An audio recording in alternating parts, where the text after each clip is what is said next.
Importantly সেটা attach হয়ে আছে। হয়তো অনেক সিনেমা লাইফে আমি করব, কিন্তু আলী সিনেমাটা খুব ইম্পর্টেন্ট একটা জায়গা দখল করে নিবে আমার ক্যারিয়ারে। আমি জানি না যখন মানে সিনেমাটা হিট হবে নাকি ফ্লপ হবে, মানুষ দেখবে কি দেখবে না, আমি এসব চিন্তা করি। ইনফ্যাক্ট সিনেমাটা করতেও চাইও নেই। আমার কাছে সবসময় মনে হয়েছে যে অ্যাজ অ্যান আর্টিস্ট আমি বিয়ন্ড মাই লিমিট কিছু করতে চাই। সো আলী ইটসেলফ এমন একটা দুর্দান্ত ক্যারেক্টার ছিল, এবং গল্পটাই এত দুর্দান্ত একটা গল্প ছিল, আমার কাছে মনে হয়েছে আমি এটার একটা অংশ হতে চাই। তো সেই জায়গা থেকে আলী চরিত্রটা যখন করার সুযোগ পাই আমি, সো আই ডিড মাই 100%, যাতে মানুষ বিলিভ করে যে আমি আলী, এবং মানুষ যখন সিনেমা হল থেকে সিনেমাটা দেখে বের হবে, ওরা যাতে খুবই দুর্দান্ত একটা ইম্প্যাক্ট নিয়ে বের হয়, খুব ভালো একটা ফিলিংস নিয়ে বের হয়। যদিও চরিত্রটা একটু ক্রিটিক্যাল, বাট যে গল্পটা আমরা বলতে চেয়েছি এটা সমসাময়িক আমাদের সমাজেরই গল্প। এই গল্প যখন মানুষ দেখবে, অনেক মানুষ নিজেদের সঙ্গে এই বিষয়টা রিলেট করাতে পারবে। কারণ প্রত্যেকটা ক্যারেক্টার যেভাবে আসলে এখানে প্ল্যান করা, প্রত্যেকটা ক্যারেক্টারই আসলে খুব ইম্পর্ট্যান্ট একটা রোল প্লে করছে আলির ছবিটাতে। আমার একটা অনুরোধ থাকবে হচ্ছে, যেহেতু বাংলা সিনেমায় এখন ডিফারেন্ট ডিফারেন্ট গল্পের একটা ট্রেন্ড শুরু হয়েছে, এটা আমাদের জন্য খুবই পজিটিভ একটা দিক।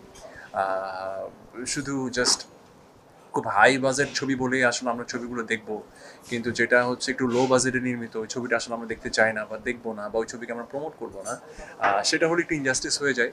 কারণ এই কারণেই হয়, কারণ হচ্ছে আমরা দেখেছি যে নর্মালি তো ঈদ ছাড়া ছবিটা রিলিজ হয় না বাংলাদেশে। বাট আমার কাছে মনে হয় যে ঈদ ছাড়া যদি অ্যাটলিস্ট কিছু ছোট বাজেটের ছবি ওভার দ্য ইয়ার রিলিজ হয়, এবং আলীর মতো গল্পকে যদি একটু প্রমোট করা হয়, বা আলীর মতো সিনেমাকে যদি একটু প্রমোট করা হয়, তাহলে অনেক ফিল্ম মেকার্স কিন্তু অনেক দুর্দান্ত দুর্দান্ত গল্প নিয়ে আপনাদের সামনে সিনেমা নিয়ে হাজির হতে পারবে। ইভেন অনেক আর্টিস্ট তাদের ক্রিয়েটিভিটি দেখানোর সুযোগ পাবে। হয়তো আমরা একটা নতুন ছেলেকে বিলিভ করি না যে ও সিনেমায় কী করতে পারবে বা কিছু করতে আদৌ পারবে কি না।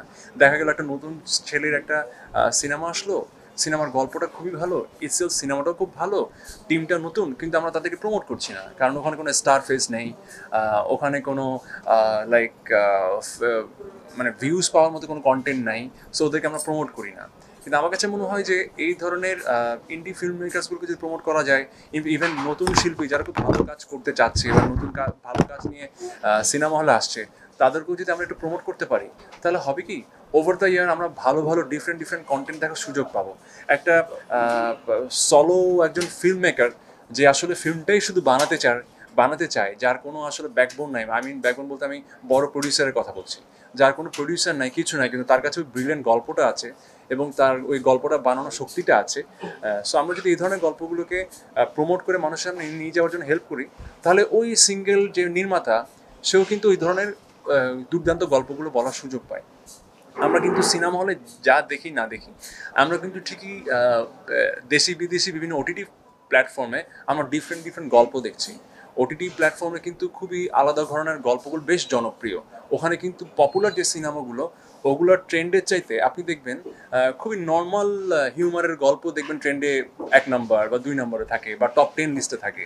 তো যে ছবিগুলো আমরা ওটিটিতে আসলে প্রমোট করছি এবং ওটিটিতে আমরা টাকা দিয়ে দেখছি, সো ওই ছবিগুলোই যদি আমরা আবার সিনেমা হলে দেখার জন্য প্রমোট করি বা দেখার সুযোগ করে দেই মানুষকে যদি আমরা এটা বোঝাতে পারি যে এটাও একটা সিনেমার ল্যাঙ্গুয়েজ, তাহলে আমার কাছে মনে হয় যে বাংলাদেশে প্রতি মাসেই 2টা করে হিট সিনেমা আসবে। যেটা এখন ঈদে হচ্ছে 2 ঈদে মাত্র, সেটা হয়তো বা প্রতি ওভার দ্য ইয়ার আমরা ভালো ভালো